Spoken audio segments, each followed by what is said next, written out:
뉴스공장에서 유일하게 이름이 없는데 가장 인기 있는 코너입니다. 그래서 저희는 그때그때 다르게 부르는데 오늘은 그냥 코너 이름을 노회찬으로 하기로 했습니다. 자, 노회찬의 노회찬. 정의당 노회찬 원내대표 나왔습니다. 안녕하십니까. 네, 안녕하세요. 네. 지난주에 청와대에서 식사 한번 하시고 나서 굉장히 기분이 좋으셨나 봐요. 언론이 꼭 그 이후부터 기분 좋았던 건 아니고요. 밥이 맛있어서 기분이 좋았어요. 밥이 맛있던 건 사실입니다. 네. 국회 그 기빈식당 밥보다는 맛있었어요. 국회 네. 기빈식당은 사실 비싸고 맛없기로 정평이 나 있는데 저는 그걸 감수하거든요. 왜냐하면 국민의 국회의원에 대한 징벌이기 때문에. 징벌이기 때문에. 근데 이제 그 다녀오신 이후에 당연히 네. 각 원내대표들이 여러 매체에서 이제 인터뷰를 했는데 네. 제가 대표님이 하는 인터뷰도 찾아서 봤는데 상당히 기분이 좋으셨던 걸로. 왜 기분이 그렇게 좋으셨어요? 아니요, 뭐 저는 있는 대로 전하려고 노력을 했고요. 왜냐면은 그 아무래도 정치인들이다 보니까 자신들의 어떤 정치적인 주장과 입지에 맞게끔 이렇게 해석해서 네. 좀 전달하는 경향이 있더라고요. 그렇죠. 제가 네. 볼 때. 근데 저는 그날 굉장히 중요한 발언을 여러 개를 들었고 네. 그다음에 무엇보다도 그 만남 자체가 과거의 관례를 깨는 행위였거든요. 과거에는 사실 청와대는 여당만 상대했습니다. 이걸 그렇죠. 이제 당정협의, 당청협의라고 했고요. 그래서 여당 뒤에서 여당을 조정하는 거죠. 직접 안 나서고. 네. 그리고 조정받은 여당이 야당을 만나는 겁니다. 예. 그 여의도에서 이제 원내협의 같은 거죠. 네. 그런데 이번에는 청와대가 직접 나서 가지고 네. 일종의 실명제죠. 뒤에 숨지 않고 직접 나서서 소통하겠다. 여야와 함께 소통하겠다. 그러니까 야당 입장에서는 굉장히 좋은 기회인 겁니다. 그렇죠. 그리고 그 여러 가지 격식을 넘어서서 그 민감한 문제들에 대해서 기자들한테 질문도 안 받던 전임 대통령과 비교해 볼 때 그 민감한 문제들에 대해서 아무런 사전 시나리오 없이 야당 대표들을 만나가지고 바로 그 자리에서 하나하나 다 토론해 버렸거든요. 사실 그 토론이 다 안 알려져서 그런데 네. 그래서 저는 굉장히 깊이 있는 얘기가 그 나오는 자체로 유익하고 무엇보다도 이런 모임 자주 해 주세요라고 야당 대표들이 얘기해야 되는데 네. 대통령이 먼저 오늘 만나는 건 일회용이 아니다. 상시적으로 만나겠다. 협의체도 만들자. 이렇게 더 먼저 제안을 했기 때문에 저는 그런 점에 관해서는 우리가 좋게 평가 안 할 수가 없는 거죠. 저만이 아니라 다른 야당 원내대표들도 굉장히 이제 협조했던 걸로 저는 기억하고 있습니다. 그렇군요. 저는 밥이 맛있어서 그런 줄 알았더니. 밥까지 맛있었습니다. 밥까지 맛있었습니다. 그 이름표 문제 있잖아요. 네. 그날 그 사실 대통령 앞에 가면 이름표 달게 돼 있거든요. 항상 그래왔잖아요. 항상 사실 다른 사람 입장에서 네. 저는 제가 안 달고 남을 달게 만든 적이 없기 때문에 항상 그 다른 입장에서는 좀 불편했죠, 사실은. 그렇죠. 내 이름 모르나? 뭐. 근데 이렇게. 그걸 달게 안 하더라고요. 근데 나중에 얘기를 들어보니까 대통령이 하지 말라고 지시했다 그러는 거예요. 얼굴도 아는데 왜 다냐. 그러니까. 근데 저는 이런 것이 작은 일을 넘어서서 디테일에 강하다. 이 디테일 하나하나가 주는 메시지가 꽤 울림이 있다고 보는 게. 저도 그날도 원탁에서 상석 없이 식사를 했습니다. 네. 그 다음에 이름표를 띄었고요. 바로 그 전날에도 보면은 그 광주 시민들에게 비표 없이 초청장 없이 5.18 행사장에 들어오게 신분증만 있으면 들어오게 만들었거든요. 예, 있으면. 예. 그 다음에 뭐 심지어는 그 님을 위한 행진곡을 재창하는데도 발뚝질 할까 말까 고민을 저는 잠시 했었는데 그냥 옆에 사람 손잡고 노래 부르도록 만들어 버렸어요. 사회자가. 그리고 그 합창단들도 그 중창을 했던 성악가들도 지역별 안배를 12명씩이나 한 것이거나. 그거 저도 놀랐습니다. 굳이 그렇게까지 신경 쓰는 건. 네. 그런 것들이 저는 작은 하나하나에 뭔가 앞으로 어떤 그 국정을 끌고 나갈 운영 방식에 대한 어떤 함의가 들어가 있지 않느냐. 그게 지켜진다면은 굉장히 박수 칠 일이다. 이렇게 생각됩니다. 그래서 칭찬을 많이 하셔가지고 저는 계속 밥 때문인 줄 알았는데. 그리고 나서 그 몇 가지 이제 언론에서 거론하신 것 중에 하나가 이제 강경화 외교부 장관 후보자 같은 경우는 저희가 잠깐 다루긴 했습니다. 이 앞에 위장 전임이랑 그다음에 국정 문제가 있었는데 위장 전임에 대해서는 과거 사례하고는 다르게 봐야 된다는 인터뷰를 또 하셨어요. 예, 뭐 질문이 들어와 가지고 네. 일단은 문제가 된 두 가지 중에서 이중국적 문제는 네. 이 해당하는 사람이 딸이기 때문에 여성이기 때문에 그렇죠. 병역 면탈하고 병역 상관이 없는. 면탈을 위한 게 아니란 건 분명한 것이고 그렇다면은 그래도 문제는 될 수 있지만 네. 이제 큰 문제는 아니다. 과거의 이중국적 문제하고는 좀 다른 거죠. 네네. 네. 그다음에 위장 전입 문제는 제가 이건 좀 더 들여다봐야 된다. 보도된 것만 보고 판단하기 어렵다라고 얘기를 먼저 했습니다. 다만 이 위장 전입이 청와대의 해명에 따르면은 그 외국에 있는 아이가 이제 고등학교를 전학하는 과정에서 친척집에 잠시 있었던 걸로 이렇게 얘기됐기 때문에 그것이 사실이라면은 뭐 예를 들면 뭐 농지를 갖다가 그러니까요. 이렇게 매입하기 위해 부동산. 가지고 살지 않는 걸 사는 것처럼 한 그런 부당한 이익을 얻기 위한 것하고 조금 다르지 않느냐. 그런 사실 차원에서. 이게 유일로 지금 그 부총리 예. 케이스하고 비슷하거든요. 예. 그러니까 그때 강남 학군에다 애 보내기 위해 가지고 예, 한 예. 것하고 예. 이 여기도 특정 학교에 넣기 위해서 이제 한 예. 것이 유사해 보입니다. 더 들여다봐야 되겠지만. 그렇죠. 예. 뭐 그래서 이게 좋은 학군에 보내기 위해서 그런 거냐 아니면 본인의 출신 학교였기 때문에 굳이 글로 보내려고 한 거냐. 네, 등등. 그런 점에서 좀 다르죠. 그래서 아무 문제 없다고 볼 수는 없어요. 어차피 위장 전입은 위장 전입이니까. 그 그러나 자체로는, 여기에도 이제 경중이나 이런 건 좀 구분해야 되지 않느냐 뭐 그런 뜻이고 이것은 더민주당이기 때문이가 아니라 누구라도 네. 다른 저는 뭐 자유한국당이라도 이런 케이스 이런 케이스만 있는 경우가 드물어서 그렇지 네. 이런 케이스라면은 또 마찬가지로 저는 평가할 수 있다고 봅니다. 이게 과연 결격 사유인지는 인사청문회에서 본인이 직접 해명하는 게 그렇죠. 그리고 해명에 이제 따라, 예. 다른 무엇이 더 나올지는 지켜봐야 하는 것입니다. 맞습니다. 그 부분을 별도로 두고 이 장관 자체 자질에 대해서는 어떻게 평가하십니까? 논평을 꽤 호의적으로 정의당에서 냈던데. 예, 일단 뭐 우려되는 아직 확인되지 않은 점들도 사실은 있습니다. 예. 뭐 북핵 문제를 다뤘지 않았다는 건데 저는 이제까지 다룬 사람들은 뭐냐? 잘 다뤘느냐? 잘 다뤘으면 이 모양 이 꼴이 됐겠느냐는 의문도 있고요. 예. 다만 이 외무고시 출신 아닌 사람, 특히 여성을 그 자리에 앉혔다는 것은 그냥 이 민간인을 갖다 국방부 장관 앉힌 것보다 더한 사실은 그 조직에 충격을 주는 일입니다. 조직 입장에서 그렇죠. 예. 그리고 외교부 장관이 외교를 갖다가 총괄 독단적으로 책임지는 자리는 아니기 때문에 무엇보다도 외교는 대통령이 책임지는 자리고 그다음에 국가안보실장이라고 하는 여러 스텝들이 있기 때문에 저는 외교부 장관에 있어서 그동안에 이제 외무고시 출신으로 그 익숙한 사람 그리고 주로 보면 그 오랫동안 외교부에 있으면서 주로 이제 그냥 좀 미국에 치우친 그런 미국 라인이죠, 미국 라인. 예. 그런 이제 어떤 뭐 정권의 대통령의 말보다는 어떤 미국 눈치를 더 보는 게 몸에 습관화되어 있는 그런 사람이 아닌 사람 쪽에서 됐다는 점에서 저는 그 자체만 놓고 보더라도 꽤 평가할 만하다. 평가할 만하다 이렇게 봅니다.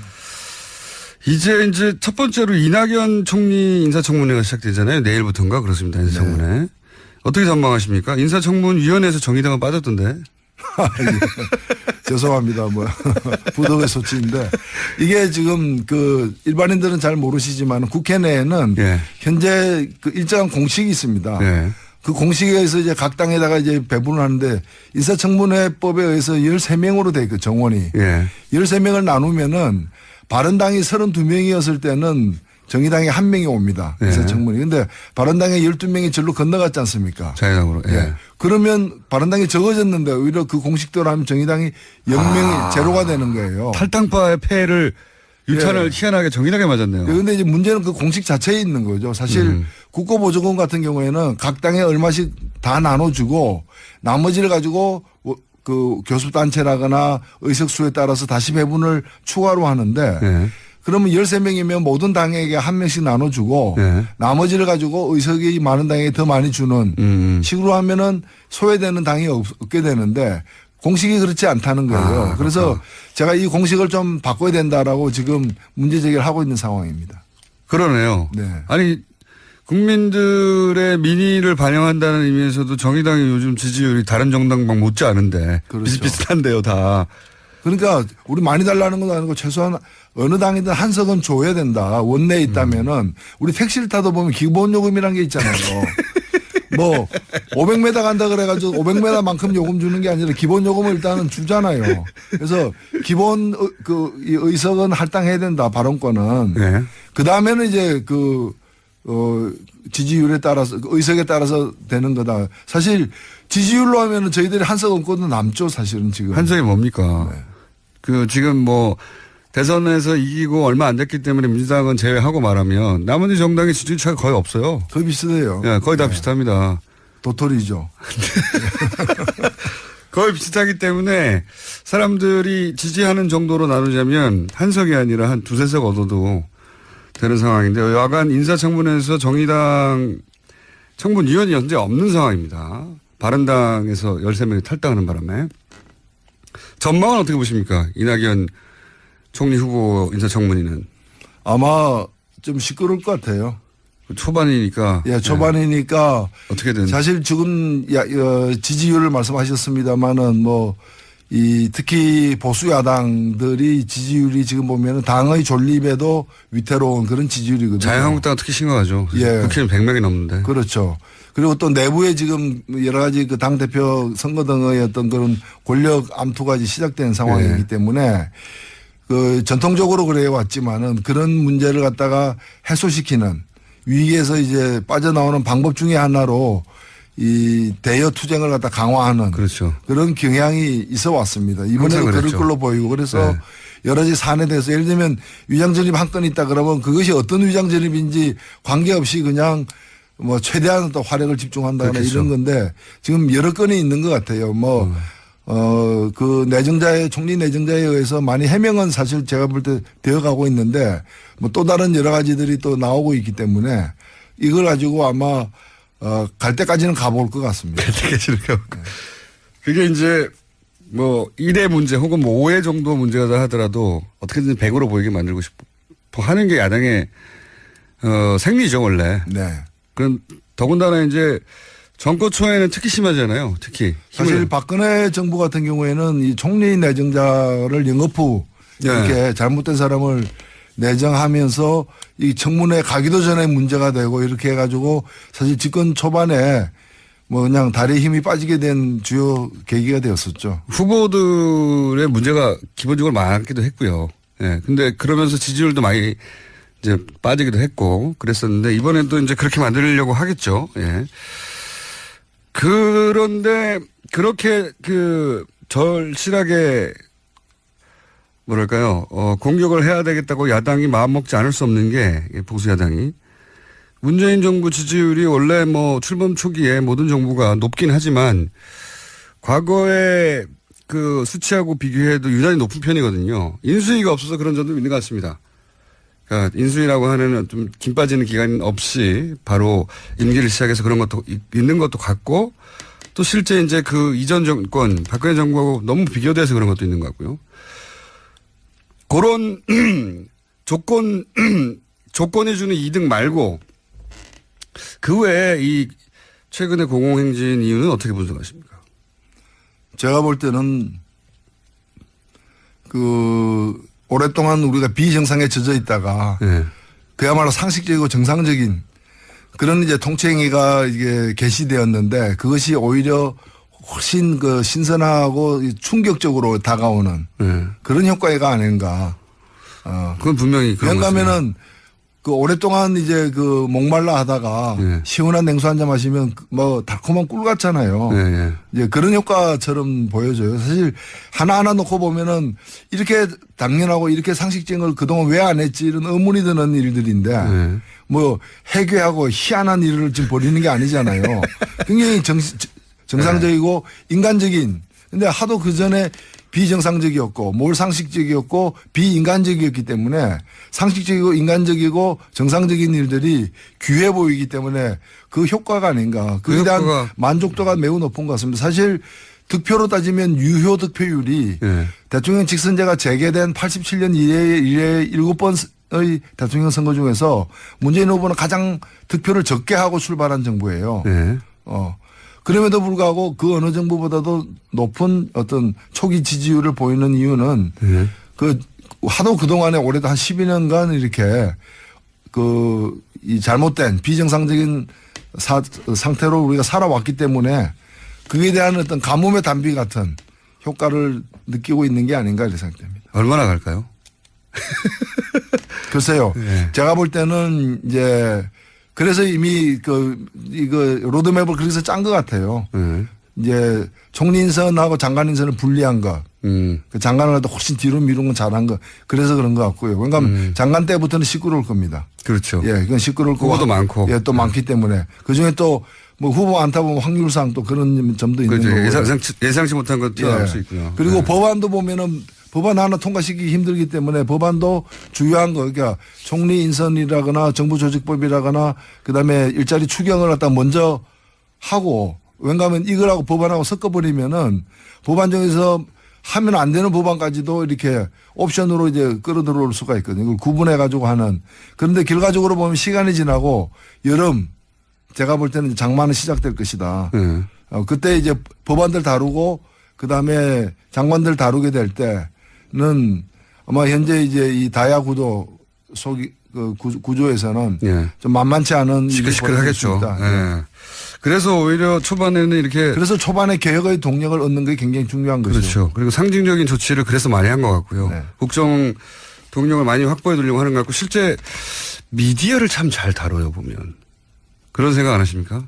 예를 들어서 지금 그 양산에 내려갔을 때 문재인 대통령이 이제 강아지를 이렇게 쓰다듬는 사진이 이제 포털에 노출되지 않습니까? 청와대에서 제공했을 텐데 보통 청와대에서 제공하는 대통령 사진은 대통령 얼굴이 잘 나왔거나 또 근엄한 사진이거나 또는 뭐 다른 사람들보다 훨씬 돋보이게 만드는 사진이거나 이런 거를 주로 뽑아서 올리거든요. 그러니까 이제 과거에 청와대에서 제공하는 거는 자기들이 보여주고 싶은 걸 제공했다면은 지금은 국민들이 보고 싶어 하는 걸 제공한다는 점에서 시각의 기본 차이가 있는 거죠. 그리고 그 사진을 보면 분명히 청와대 제공인데 대통령 얼굴이 잘 보이는 것도 아니에요. 그냥 강아지, 오랜만에 만난 자신의 애견을 이렇게 쓰다듬는 사진인데 여기서 드러나는 건 그냥 강아지 주인의 관계거든요, 관계. 그래서 제가 이번에 청와대 방문했을 때 나오면서 그 전병헌 정무수석이나 임종석 비서실장에게 귀하들 많이 진화했다. 네, 맞아요. 예. 맞습니다. 그랬더니 그 시인하면서 그동안의 여러 과거의 시행착오와 이런 것 때문에 이제 고생한 걸 얘기를 하더라고요. 그래서 저는 뭐 그런 점에서는 상당히 좀 역사의 일부 진전이 아닌가. 의식하고 스스로 하는 거군요. 그럼요. 그러니까 그런 걸 잘해보려고 또 어떤 것이 더 옳은 것인가 또는 어떤 것이 더 요구되고 있는가에 대해서 고민을 많이 하는 것 같아요. 근데 그 강아지 사진은 결국은 대통령이 아주 자기보다 약한 동물을 사랑하는 마음 이걸 드러내는 걸 뿐이거든요. 대통령 얼굴은 잘 보이지도 않아요. 근데 굉장히 임팩트 있거든요. 그런 사진은. 그렇죠. 네, 반려동물을 좋아하는 사람한테도 효과가 있고. 그 자체가 훈훈하잖아요. 훈훈하고 메시지가 있잖아요. 그러니까요. 예. 참, 누구가 하는지 모르겠는데 참 세련돼 졌다 이런 생각을 하는데 미드를 잘 다룬다고. 자, 4대강 얘기를 또 해봐야 되겠어요, 이제는. 예. 왜냐하면은 최근에 내놓은 것 중에 가장 큰 건이 4대강인 것 같습니다. 예. 이거는 뭐 10년 이상 오래된 이야기고. 근데 어제 국민의당의 이상돈 의원이 4대강 문제는 김기춘 비서실장이 덮었다고 저희가 처음 듣는 얘기를 인터뷰에서 했어요.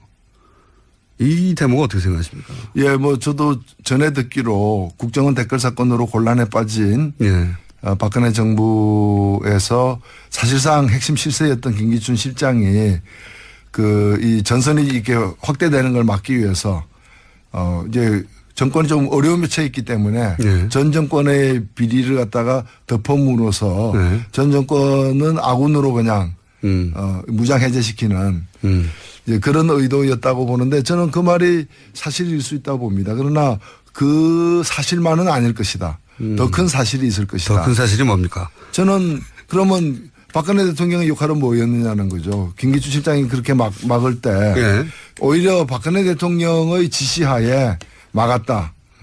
그리고 그 심부름을 한 책임자가 김기춘 실장이었다. 저도 잘 이해가 안 갔던 게 저는 어떤 생각이 드는가 하면 이거는 박근혜 정부와 그 전 정부였던 MB 정부 간의 커넥션이라고 봅니다. 뭐냐면은 우리가 다 그쪽에서 MB 쪽에서 밝혔기 때문에 알고 있는 사실이 뭐냐면 그 대선 경선 때 2007년 대선 경선 때 그 이명박 쪽에서는 박근혜 최순실 커넥션에 그렇죠. 대해서 완전히 파악했다는 거 아닙니까? 그때 녹취록을 보고 다 확보한 다 거죠. 확보했다는 거 아닙니까? 최순실 게이트 때 터져 나왔던 정보의 대부분이 거기서 나왔죠. 네. 예. 근데 이제 그걸 갖다가 그 정도원 의원의 말에 의하면은 이기고 있었기 때문에 안 깠다는 거거든요. 예. 근데 이긴 뒤에도 안 깠고요. 예, 이제도. 안 예. 깠고 저는 그게 문제가 있다면 그때 깠어야 됐다. 예. 그때 그걸 갖다가 그 밝혀서 바로 잡았다면은 오늘의 그 박근혜 탄핵이라거나 이런 일은 없었지 않았겠는가. 물론 박근혜 정권이 탄생하는 일도 없었겠지만은 박근혜 탄핵이라거나 지금 이 현직 대통령이 재판까지 받는 이 엄청난 사태를 막았을 수 있으리라고 보고 그 점에서 저는 이 박근혜 국정농단 사건의 MB가 사실은 굉장한 이제 증거 은닉 인멸의 책임이 있다고 좀 보는 거예요. 그런데 박근혜 정부 초기에 예. MB가 그걸 갖고 있다는 거는 우리가 알고 있는 만큼 박근혜 당시 대통령은 더 잘 알고 있었을 것이고. 경선에 싸웠으니까요. 예, 그래서 제가 볼 때는 MB가 그걸 왜 밝히지 않았는가 MB 정권이. MB 정권 퇴임 이후에 예. 자신들을 보호하기 위한 어떤 그런 방편으로 그걸 계속 쥐고 있었고 그걸 쥐고 있는 MB를 갖다가 뭐 그 원세훈 문제라거나 여러 가지 국정원 문제나 이런 게 칠 수가 없었던 거죠. 그래서 서로 범죄자들끼리 서로 공모한 거죠. 각각 다른 범죄를 저지른 범죄자들끼리 그 범죄 사실을 서로 알면서 그걸 서로 봐주게 하면서 서로를 지켜준 그런 상황이 여기까지 온 게 아닌가 봅니다. 보험으로 지고 있었다고 보시는 거군요. 그렇죠. 보험으로 예. 지고 있었고 그렇기 때문에 그 박근혜 5년 내내 예. MB 쪽 인사들의 주요 어떤 문제가 이제 뭐 건드린다 하면서도 제대로 못 건드리고 그냥 다 덮고 넘어간 이유가 그게 있는 것이고 그 대표적인 것이 4대강 비리라는 거죠. 4대강과 관련해서 사실은 박근혜 후보 시절부터 그리고 2007 계속 비판했죠. 4대강 또는 그 대우나 말도 안 되는 거라고 각을 많이 세웠었고. 그러니까 4대강이 얼만큼 허황된 계획인가를 잘 아는 사람 중에 한 명이 박근혜였던 거죠. 그러나 그 자기가 정권을 잡았음에도 불구하고 특히 그 사회 각계각층에서 제대로 이건 수사하고 조사해야 된다. 왜 이렇게 됐는지. 네. 그걸 그래서 감사 요구가 수태에 있었음에도 불구하고 감사원이 제대로 감사하지 않고 막판에 가서야 너무 여론이 비등하니까 좀 하는 척 하다가 그만둔 거죠. 그리고 나서는 실제 그 감사로 인해서 처벌받은 사람은 한 사람도 없어요. 없는 것이죠. 공직사회에서. 예. 그리고 왜 이렇게 그리고 무엇보다도 뭔가 하면 진실이 안 밝혀진 거예요. 4대강 사업으로 우리 자연이 어느 만큼 망가졌고 어느 만큼 우리가 이제 위험하게 됐는가에 대해서 예. 그것도 안 밝힌 상태인 거고 그러니까 지금도 보면은 그 과거의 관쪽 언론들은 그 주로 스피커들은 보면은 별 문제 없다. 그렇죠. 여전히. 오히려 보호가 지금 홍수 예방 등 좋은 작용을 하고 있다. 녹조 그 아무 문제 없다. 마셔도 된다. 뭐 그렇게 얘기를 하고 있는 마셔도 거예요. 된다. 그 전문가들에 의하면 똥물도 정수를 할 수 있답니다. 근데 왜 우리가 똥물을 마셔야 되냐 이거죠. 그렇죠. 네. 그 정수 비용만 놓고 생각하더라도 네.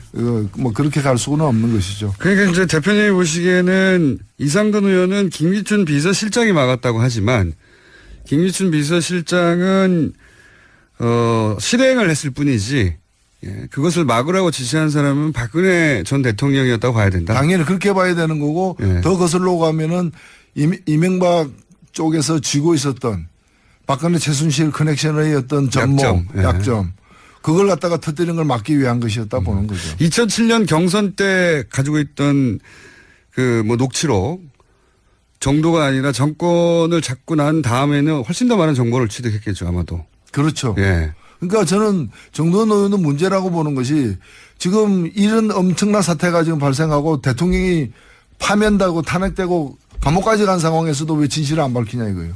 누구를 위해서 진실을 안 밝히냐 이거죠. 정두환 의원요? 예.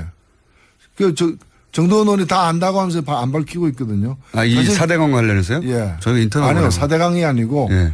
그 박근혜 최순실 커넥션에 대해서 예. 당시 조사 책임자였지 않습니까? 아, 인터뷰도 많이 했습니다. 사실. 예. 했는데 예. 다 엄청난 게 있다는 거면 그랬나요? 예. 아, 인터뷰 해봐야 되겠네요. 이 감사 지시에 대해서 이명박 전 대통령이 뭐 다 끝난 얘기를 시비거리를 정치적으로 만들려고 한다는 반응에 대해서는 어떻게 보십니까? 이게 지금 정치적 시비 이전에 나중에 정치적 책임도 물어야 되겠습니다만은 국민의 생명에 관련된 문제 아닙니까? 그리고 우리나라의 자연 생태에 관한 문제 아닙니까? 그 시시비비를 갖다가 덮자는 얘기는 어느 도단인 것이죠. 어두다니다. 예, 그리고 그거와 관련돼서 그 거짓말한 것들 네. 거기서 뭐 30만 개 일자리를 갖다 만들어낼 수 있다.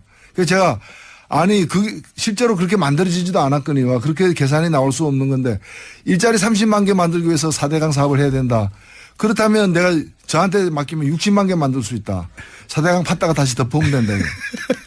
제가 그런 얘기까지 했는데 그게 말이 안 되는 거죠. 제가 남한강 이포보에 갔더니 네. 이포보에 갔더니 거기가 1,500억 이상 되는 그런 그 재정이 들어가는 공사를 하고 있었어요. 이포보를 보루를 설치하는데 근데 거기에 고용된 사람이 모두 34명이었고요. 네. 그 태반이 중국 사람이어가지고 그 안전 조심 뭐 이런 거 있잖아요. 네. 그 산업 현장에 붙이는 예, 큰 예. 플래카드가 다 중국어로 돼 있었어요. 제가 그 방문했을 때. 근데 무슨 그것이 일자리를 갖다 창출한단 말입니까? 저는 제일 큰 아직도 기억하는 사기는요. 비용 어떻게 마련할 거냐. 초창기부터 그 얘기 나왔죠. 그랬더니 그 땅을 파면 모래가 나오잖아요. 준설토. 그거 팔아가지고 다 메꿀 수 있다고 돈 비용. 그거 기억나십니까? 네. 그랬는데 예. 그래서 준설한 그 낙동강변에 그 모래를 갖다가 예. 팔리지 않으니까 보관하는데 돈이 되는 거예요. 그러니까 그렇죠. 뭐 개인 땅에다 그걸 갖다가 갖다서 예. 하치를 해야 되니까 그것 때문에 골머리를 앓고 있다는 거 아닙니까? 그리고 모래가 이제 또 부족해 가니까 이제 모래를 또 수입에 의존해야 되는 것이고요. 그러니까 그 모래를 파서 모래 판 돈만으로 공사를 다 할 수 있다고 하는 사기를 쳤어요.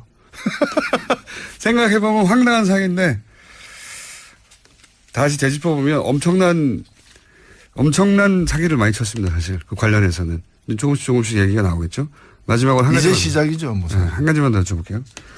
정의당이 문재인 지지율이 너무 높아지다 보니까 정의당 지지율이 좀 빠졌습니다. 지난주만 하더라도 이제 3등 아싸 했는데 어떡합니까 이거. 예, 뭐 그렇다고 문재인 정부가 못하기를 기원해서는 안 될 것이고요. 저희들 나름대로 역할을 해야죠. 그러니까 진보 세력이 이 땅에 존재할 이유가 뭔가, 쓰임새가 뭔가에 대해서 그리고 그 정의당과 같은 당의 어떤 역할이 더 커질수록 우리 사회가 더 좋아진다는 걸 정의당의 노력으로 입증해 보이는 게 중요하다고 봅니다. 자, 오늘은 여기까지 해야 되겠습니다. 자, 여기까지 하고 오늘 코너 제목은 노회찬의 노회찬이었습니다. 다음 주는 무슨 제목일지 모르겠습니다. 지금까지 정의당 노회찬 원내대표였습니다. 감사합니다. 네, 고맙습니다. 그 교섭단체라거나 의석수에 따라서 다시 배분을 추가로 하는데 네. 그러면 13명이면 모든 당에게 한 명씩 나눠주고 네. 나머지를 가지고 의석이 많은 당에게 더 많이 주는 식으로 하면은 소외되는 당이 없게 되는데 공식이 그렇지 않다는 거예요. 그래서 제가 이 공식을 좀 바꿔야 된다라고 지금 문제 제기를 하고 있는 상황입니다. 그러네요. 네. 아니 국민들의 민의를 반영한다는 의미에서도 정의당이 요즘 지지율이 다른 정당방 못지 않은데 그렇죠. 비슷비슷한데요 다. 그러니까 우리 많이 달라는 건 아니고 최소한 어느 당이든 한 석은 줘야 된다. 원내에 있다면은 우리 택시를 타다 보면 기본요금이라는 게 있잖아요.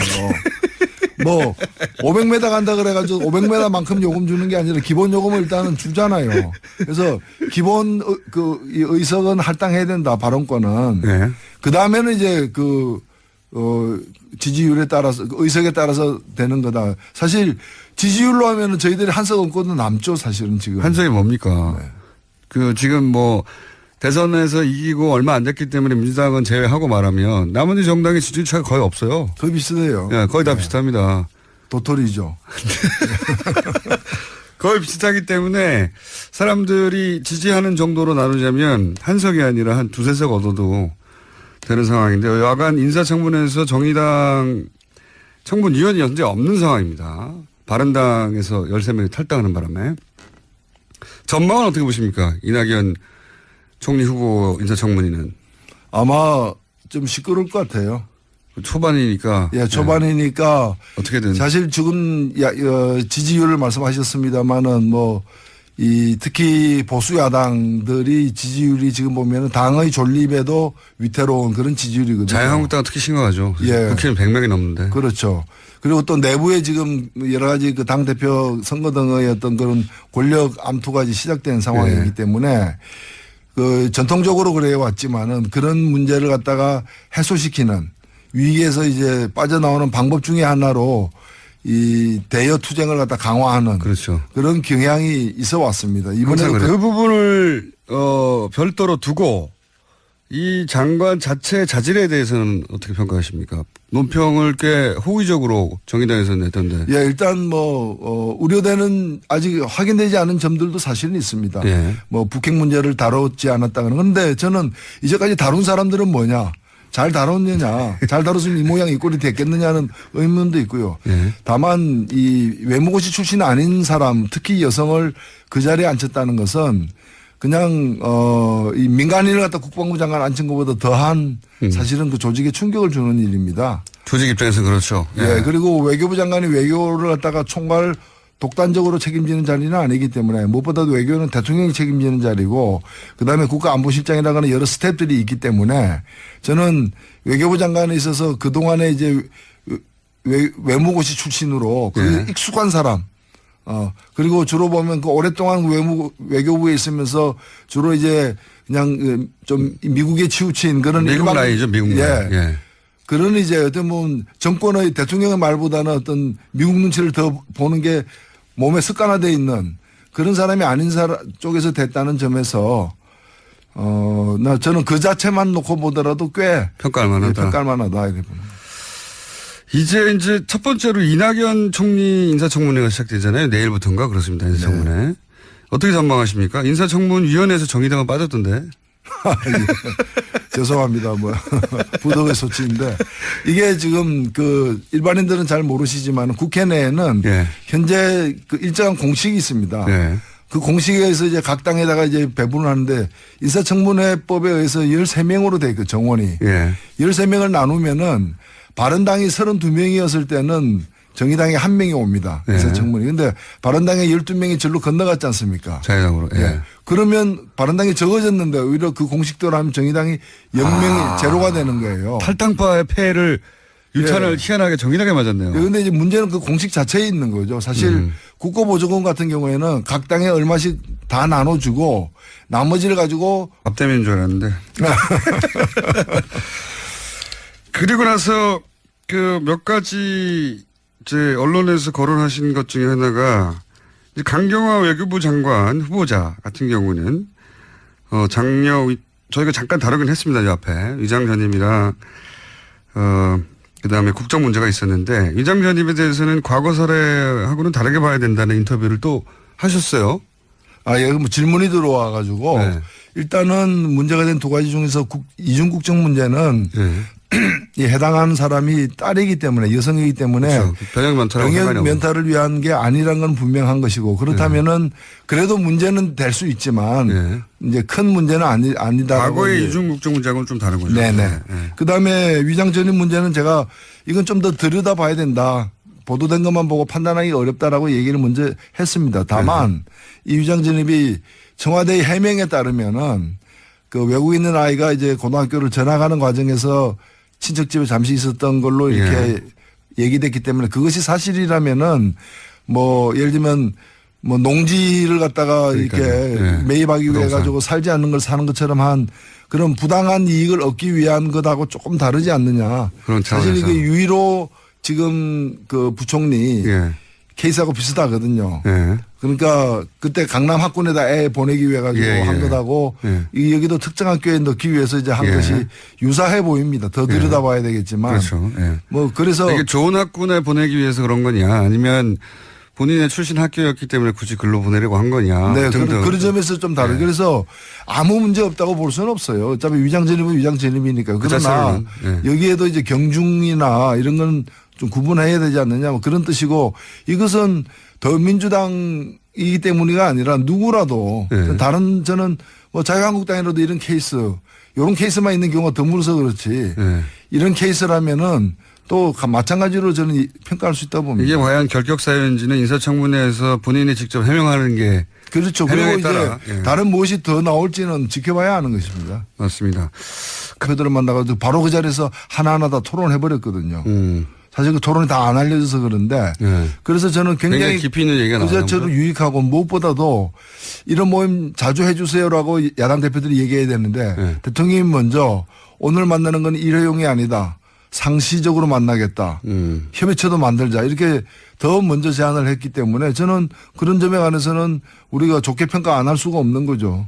저만이 아니라 다른 야당 원내대표들도 굉장히 이제 협조했던 걸로 저는 기억하고 있습니다. 그렇군요. 저는 밥이 맛있어서 그런 줄 알았더니. 밥까지 맛있었습니다. 밥까지 맛있었습니다. 그 이름표 문제 있잖아요. 네. 그날 그 사실 대통령 앞에 가면 이름표 달게 돼 있거든요. 항상 그래왔잖아요. 항상 사실 다른 사람 입장에서 네. 저는 제가 안 달고 남을 달게 만든 적이 없기 때문에 항상 그 다른 입장에서는 좀 불편했죠 사실은. 그렇죠. 내 이름 모르나? 뭐 근데 이렇게. 그걸 달게 안 하더라고요. 근데 나중에 얘기를 들어보니까 대통령이 하지 말라고 지시했다 그러는 거예요. 얼굴도 아는데 왜 다냐. 그러니까. 근데 저는 이런 것이 작은 일을 넘어서서 디테일에 강하다. 이 디테일 하나하나가 주는 메시지가 꽤 울림이 있다고 보는 게 저도 예, 그날도 원탁에서 예. 상석 없이 식사를 했습니다. 예. 그다음에 이걸 이름표를 띄웠고요. 바로 그 전날에도 보면은 그 광주 시민들에게 비표 없이 초청장 없이 5.18 행사장에 들어오게 신분증만 있으면 들어오게 만들었거든요. 예, 있으면. 예. 그다음에 뭐 심지어는 그 님을 위한 행진곡을 제창하는데도 발뚝질 할까 말까 고민을 저는 잠시 했었는데 그냥 옆에 사람 손잡고 노래 부르도록 만들어 버렸어요. 사회자가. 그리고 그 합창단들도 그 중창을 했던 성악가들도 지역별 안배를 12명씩이나 한 것이거나. 그거 저도 놀랐습니다. 굳이 그렇게까지 신경 쓰는 건. 네. 그런 네. 것들이 저는 작은 하나하나에 뭔가 앞으로 어떤 그 국정을 끌고 나갈 운영 방식에 대한 어떤 함의가 들어가 있지 않느냐. 그게 지켜진다면은 굉장히 박수 칠 일이다. 이렇게 생각됩니다. 그래서 칭찬을 많이 하셔가지고 저는 계속 자, 뉴스공장에서 유일하게 이름이 없는데 가장 인기 있는 코너입니다. 그래서 저희는 그때그때 다르게 부르는데 오늘은 그냥 코너 이름을 노예찬으로 하기로 했습니다. 자, 노예찬의 노예찬. 정의당 노예찬 원내대표 되었습니다. 안녕하십니까. 네, 안녕하세요. 네. 지난주에 청와대에서 식사 한번 하시고 나서 굉장히 기분이 좋으셨나 봐요. 언론이 꼭 그 이후부터 기분 좋았던 건 아니고요. 밥이 맛있어서 기분이 좋아요. 밥이 맛있던 건 사실입니다. 예. 국회 그 기빈식당 밥보다는 맛있었어요. 국회 네. 기빈식당은 사실 비싸고 맛없기로 정평이 나 있는데 저는 그걸 감수하거든요. 왜냐하면 국민의 국회의원에 대한 징벌이기 때문에. 징벌이기 때문에. 근데 이제 그 다녀오신 이후에 당연히 네. 각 원내대표들이 여러 매체에서 이제 인터뷰를 했는데 네. 제가 대표님이 하는 인터뷰도 찾아서 봤는데 상당히 기분이 좋으셨던 걸로. 왜 기분이 그렇게 좋으셨어요? 아니요, 뭐 저는 있는 대로 전하려고 노력을 했고요. 왜냐면은 그 아무래도 정치인들이다 보니까 자신들의 어떤 정치적인 주장과 입지에 맞게끔 이렇게 해석해서 네.